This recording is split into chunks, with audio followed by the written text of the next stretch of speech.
LTFRB may mabigat na babala sa mga driver ng pampublikong transportasyon na sangkot sa body shaming. May report si Vel Custodio.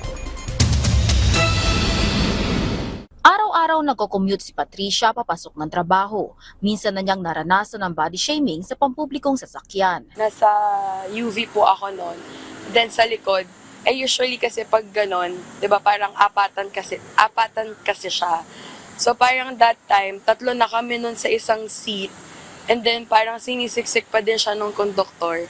And then parang sinasabi kasi na malaki kasi yung isa. Ano na lang mafe-feel ng mga tao na plus size, 'di ba? Parang ang lugi naman. Kaya naman pabor si Patricia na patawan ng parusa ng batas ang sinumang pasahero na biktima ng diskriminasyon at pagbabayarin ng doble base sa pisikal na kaanyuan o hugis ng katawan. If ever man naman discriminate ka ng ganun, parang syempre iba din naman yung dating sa akin noon or sa atin noon kasi nga parang madaming maapektuhan sa'yo like yung mental health mo.